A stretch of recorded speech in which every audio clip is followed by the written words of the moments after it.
Assalamualaikum warahmatullahi wabarakatuh. Saya Poppy Purnia, NIM 2619072. Di sini saya akan membacakan hasil hasil materi saya, yaitu tentang makalah yang saya buat adalah tentang Israiliyat dalam tafsir.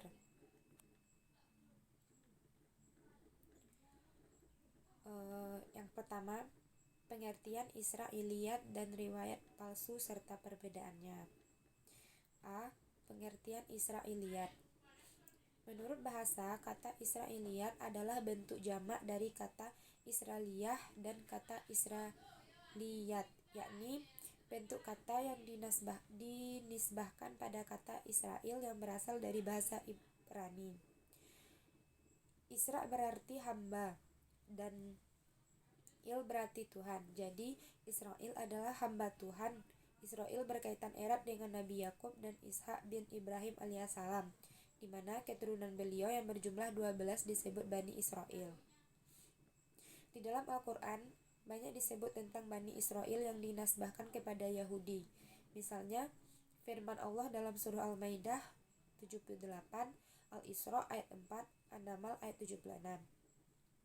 Yang dimana surah Al-Maidah ayat 78 yang artinya telah dilaknati orang-orang kafir dari Bani Israel dengan lisan Daud dan Isa putra Maryam. Yang demikian itu disebabkan mereka durhaka dan selalu melampaui batas. B. Pengertian riwayat palsu dan atau ma'uddu. Menurut bahasa, ma'uddu merupakan isim maf'ul dari lafaz waddaha'a yang artinya adalah meletakkan. Sedangkan ma'uddu berarti sesuatu yang diletakkan atau sesuatu yang tidak digunakan. Hadis ma'udduhu juga dikenal dengan istilah hadis palsu. Hadis ma'udduhu adalah hadis yang didustakan atas nama Rasulullah SAW, baik perkataan, perbuatan, ketetapan, dan sebagainya secara sengaja. Jadi jelas mengapa hadis ini diistilahkan sebagai hadis palsu, karena memang isinya memuat kedustaan atau kebohongan dengan mengatasnamakan Rasulullah SAW, dan itu dilakukan memang secara sengaja. C. Perbedaan Israiliyat dengan riwayat palsu. Israiliyat adalah berita-berita yang dibawa oleh ahli kitab yang masuk Islam yang berhubungan dengan kisah-kisah para nabi dan umat terdahulu. 2. Berita-berita yang dikemukakan secara mendetail, misalnya tentang nama-nama negeri dan nama pribadinya. Sedangkan riwayat palsu, matan teks hadis tak sesuai dengan kefasihan bahasa, kebaikan, kelayakan, dan kesopanan bahasa Nabi SAW. Yang kedua, bertentangan dengan Al-Quran, akal, dan kenyataan. 3. Rawinya dikenal sebagai pendusta. 4. Pengakuan sendiri dari pembuatan hadis palsu tersebut. 5. Ada petunjuk bahwa di antara perawinya ada yang berdusta. 6. Rawi menyangkal dirinya pernah memberi riwayat kepada orang yang membuat hadis palsu tersebut. Poin B. Contoh riwayat palsu dan Israiliyat. A. Riwayat palsu. Beberapa contoh dari hadis palsu dan lemah dalam kitab Ihya Ulumuddin oleh Ustadz Abdullah bin Taslim Al-Butoni, yang dimana hadisnya berbunyi, hadis sufi qos jadi yakullu hasatu kama takulu bahaimu hasisa, yang artinya percakapan dalam masjid akan memakan atau menghapus pahala kebaikan seperti binatang ternak yang memakan rumput. Hadis ini dihukum oleh Imam Al-Iraqi rahimahumullah, As-Subki rahimahumullah, dan Albani rahimahumullah sebagai hadis palsu yang tidak ada asalnya dalam kitab-kitab hadis. Hadis yang kedua yaitu yang berbunyi taufik yang sedikit lebih baik dari ilmu yang banyak. Hadis ini juga dihukumi oleh para ulama di atas sebagai hadis palsu yang tidak ada asalnya. Dan yang ketiga yang berbunyi, sesungguhnya orang yang berilmu akan disiksa dalam neraka dengan siksaan yang akan membuat sempit susah penduduk neraka. Hadis ini dihukumi oleh Imam As-Subki rahimakumullah sebagai hadis yang tidak ada asalnya. Yang B, Israiliyat. Dilihat dari kesesuaian Israiliyat dengan syariat Islam, para ulama mengklarifikasinya ke dalam 3 bagian, yaitu 1. Israiliyat yang sesuai dengan syariat.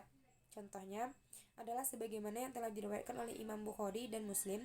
Dengan redaksi Imam Bukhari, ia berkata, telah menceritakan kepada kami Yahya Ibnu Bukhari dari Lais, dari Khalid, dari Syaid bin Abdul Hilal, dan dari Zaid Ibnu Aslam, dari Atta Ibnu Yasin, dan dari Abu Syaid Khudri. Ia berkata bahwa Rasulullah telah bersabda, adalah bumi itu pada hari kiamat nanti seperti segenggam roti. Allah memegangnya dengan kekuasaannya sebagaimana seseorang menggenggam sebuah roti di perjalanan. Ia merupakan tempat bagi ahli surga.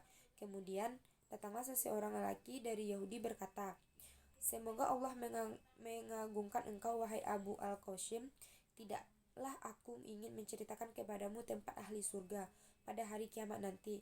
Rasul menjawab, ya tentu. Kemudian laki-laki tadi menyatakan bahwasanya bumi ini seperti segenggam roti sebagaimana dinyatakan Nabi. Kemudian Rasul melihat kepada kami semua sampai terlihat geraham giginya.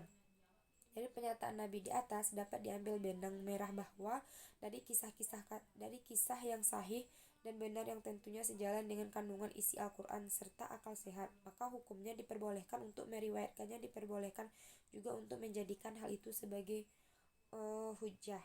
Hadis di atas juga diperkuat oleh firman Allah yang tercantum dalam surah Yunus ayat 94 yang artinya, jika kamu dalam keraguan atas apa yang aku turunkan kepadamu, maka tanyalah orang-orang pembaca kitab sebelum kamu. Contoh yang kedua, Israiliyat yang bertentangan dengan syariat. Contohnya adalah tentang kisah Harun adalah nabi yang membuat anak sapi. Lalu ia mengajak mereka menyembahnya. Demikian juga keterangan ayat yang menjelaskan bahwa Allah menyelesaikan seluruh pekerjaannya pada hari ke-7, lalu istirahat pada hari tersebut. Seperti kisah Yusuf, Daud, Sulaiman, ataupun kisah-kisah yang termuat dalam Tauratnya, yang menyebutkan bahwa yang telah disembelih adalah Ishak bukannya Ismail. Terhadap cerita-cerita ini tidak diperbolehkan untuk meriwayatkannya ataupun menyebutkannya kecuali dengan menyertakan sebuah penjelasan tentang kebohongannya. Nabi sendiri telah melarang para sahabatnya untuk meriwayatkan serta mengambil kisah-kisah ini. Contoh yang ketiga, Israiliyat yang didiamkan. Maksud dari didiamkan Israiliyat ini adalah bahwa tidak ada pembenaran terhadap kisah-kisah ini. Juga tidak ada judgment tentang kesalahan atau kaifannya terhadap Israiliyat yang didiamkan ini, maka yang lebih utama adalah meninggalkan atau tidak meriwayatkannya serta menghindari untuk membahas kisah-kisah ini. Contohnya, Israiliyat yang didiamkan adalah seperti yang diriwayatkan oleh Ibnu Katsir dan Suudi ketika menjelaskan tentang ayat-ayat dinyatakan dalam surah Al-Baqarah ayat 67 sampai 740 sampai 67 sampai 74. Poin C. Latar belakang masuknya riwayat palsu dan Israiliyat dalam tafsir. Yang A. Latar belakang masuknya Israiliyat. Pada zaman pra-Islam ada satu golongan yang disebut dengan kaum Yahudi, yaitu suatu kelompok kaum yang pada saat itu dikenal memiliki peradaban yang tinggi dibanding dengan bangsa Arab pada zamannya. Mereka telah mempunyai pengetahuan keagamaan berupa cerita-cerita keagamaan yang bersumber dari kitab suci mereka. Pada tahun 70 Masehi, keadaan hidup mereka sangat terlindas sehingga banyak di antara mereka yang lari dan pindah ke Jazirah Arab. Pada masa inilah diperkirakan terjadinya perkembangan secara besar kisah-kisah Israiliyat. Kemudian mengalami kemajuan pada taraf tertentu dan secara tidak langsung terjadi proses pencampuran antara tradisi bangsa Arab dengan khazanah tradisi bangsa Yahudi tersebut. Dengan kata lain, adanya Israiliyat merupakan konsekuensi logis dari proses akulturasi budaya dari ilmu pengetahuan antara bangsa Arab, Jahiliyah, dan kaum Yahudi serta Nasrani. Orang-orang Arab adakala menanyakan hal-hal yang berkaitan dengan penciptaan alam semesta, rahasia-rahasia yang terkandung dalam penciptaan alam, sejarah masa lalu, tokoh-tokoh tertentu, atau tentang suatu peristiwa yang pernah terjadi pada suatu masa. pada orang-orang Yahudi karena mereka memiliki pengetahuan yang didapat dari kitab Taurat atau kitab-kitab agama mereka lainnya. Pendapat lainnya menyatakan bahwa timbulnya Israiliyat adalah yang pertama karena semakin banyaknya orang-orang Yahudi yang masuk Islam. Sebelum mereka adalah kaum yang berperadaban tinggi. Tatkala masuk Islam mereka tidak melepaskan seluruh ajaran-ajaran yang mereka anut dahulu, sehingga dalam pemahamannya seringkali tercampur antara ajaran-ajaran yang mereka anut dengan ajaran Islam. Kedua, adanya keinginan kaum muslim untuk mengetahui lebih dalam mengenai peradaban Yahudi yang hanya diungkapkan secara sepintas dalam Al-Quran.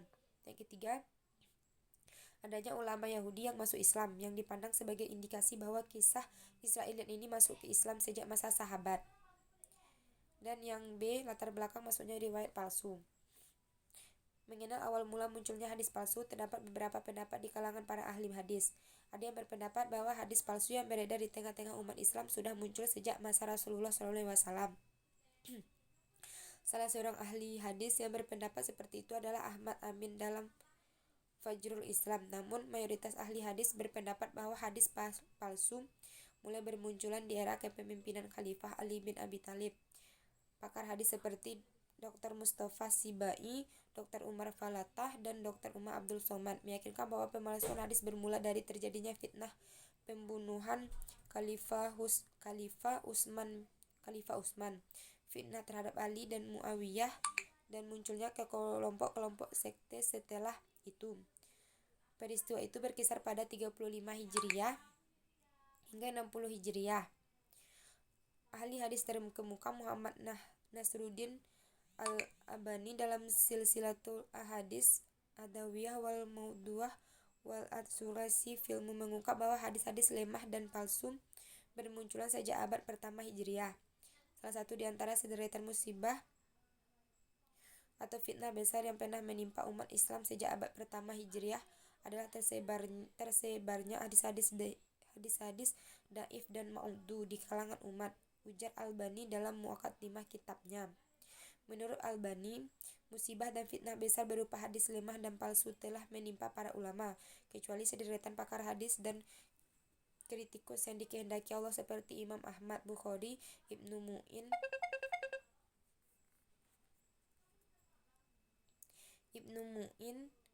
Abi Hatim Ar-Razi, dan lain-lain, yang berpendapat tersebabnya hadis-hadis lemah dan palsu di seluruh dunia Islam telah meninggalkan dampak negatif yang luar biasa. Sekian pembacaan materi dari kelompok 8. Saya sudahi. Assalamualaikum warahmatullahi wabarakatuh.